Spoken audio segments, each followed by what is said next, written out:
देखिए, पहले तो हम इस घटना की निंदा करते हैं और जहाँ तक जो कार्रवाई हो रही है, तो देखिए ये कहाँ का न्याय है।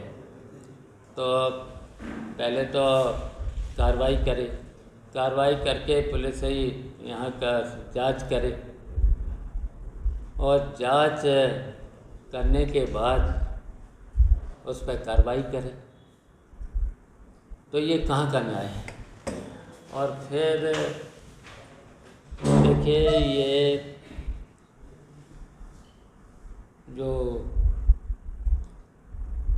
हम तो कहेंगे जो हमारे जो वहाँ के समाजवादी पार्टी के प्रवक्ता हैं पवन पांडे, जो उन्होंने कहा है कि नार्को टेस्ट होना चाहिए, तो दोनों का नार्को टेस्ट होना चाहिए।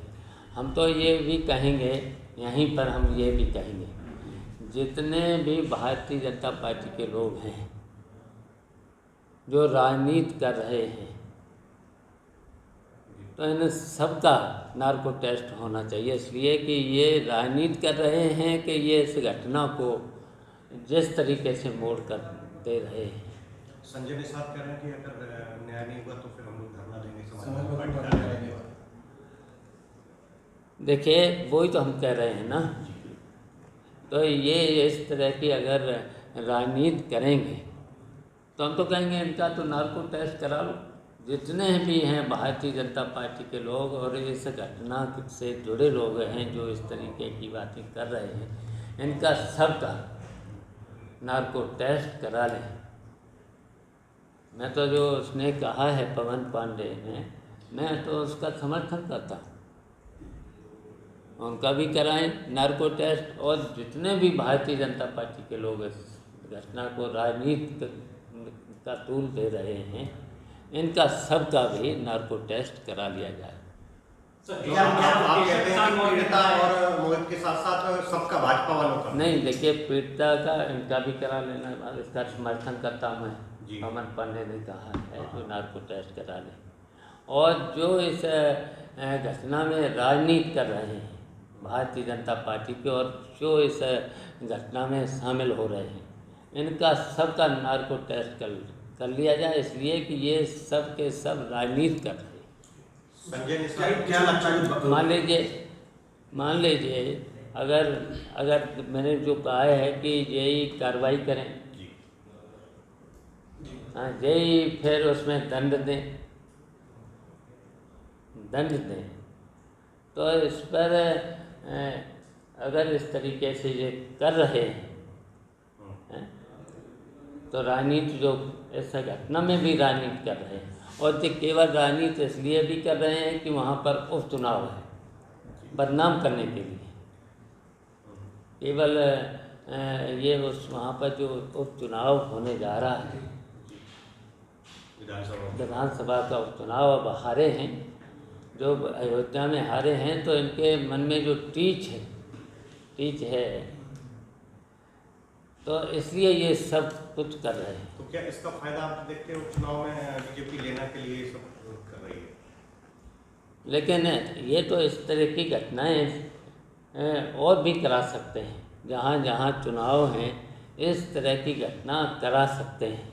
ये हारे हुए लोग हैं, तो वही नहीं है इनके मन में जो चीज़ है, तो उसकी वजह से इसी तरीके से तूल दे रहे हैं। तो हम तो अपने समाजवादी पार्टी के लोगों से भी कहेंगे कि सावधान रहें, जहाँ जहाँ उपचुनाव हो रहे हैं वहाँ पर भी सावधान रहें। इस तरीके की घटना करा करके ये कार्रवाई करेंगे, दंड भी देंगे, ये कहाँ करना है। केशव प्रसाद मौर्य ने कहा है कि हाँ? केशव प्रसाद मौर्य ने ट्वीट किया है कि समाजवादी पार्टी हमेशा बलात्कारियों का समर्थन ही करती है। अच्छा, ये बताइए, ये भारतीय जनता पार्टी के लोगों से बड़ा अपराधी कोई नहीं है। ये तो कब्जा तो कर रहे हैं, इस तरह की घटनाएं तो कर रहे हैं, और जो देखिए लखनऊ में घटना हुई है, तो सबके साथ क्यों नहीं कर रहे हैं? ये केवल 2 ही लोगों पे कार्रवाई हो रही, सबके साथ होना चाहिए। मैं तो जो समाजवादी पार्टी ने श्वेत पत्र जारी किया है उसका समर्थन करता हूँ। उनका ये भी कहना है कि अगर यहीं कहीं मुसलमान होता तो पूरी सैफई परिवार खूंटा गाड़ देता उसको बचाने के लिए। देखिए, ये भारतीय जनता पार्टी के लोग हैं जो इस तरह की, क्या हम ये जो मुख्यमंत्री हैं क्या एक वर्ग के हैं मुख्यमंत्री हैं, एक वर्ग के मुख्यमंत्री हैं क्या? ये तो पूरे जनता के मुख्यमंत्री हैं। ऐसा इस तरीके का गलत बयानबाजी अगर कोई मुख्यमंत्री करे उसे तो पूरा न्याय देना चाहिए ना। ये तो एक वर्ग के मुख्यमंत्री नहीं हैं, तो क्यों नहीं श्वेत पत्र जारी करते? सबके साथ उस घटना में तो बहुत लोग थे, तो दो ही पर कार्रवाई क्यों हो रही? सब पर हो कार्रवाई। और हम बिल्कुल इस पक्ष के नहीं हैं, जो अपराधी है जिन्होंने घटना अगर की है उन पर कार्रवाई हो, लेकिन किसी वर्ग को लेकर के बदनाम करने की अगर कोशिश करते हैं तो वो मुख्यमंत्री को लिए ठीक नहीं है। मुख्यमंत्री तो पूरे उत्तर प्रदेश की जनता के हैं, हर वर्ग के हैं मुख्यमंत्री।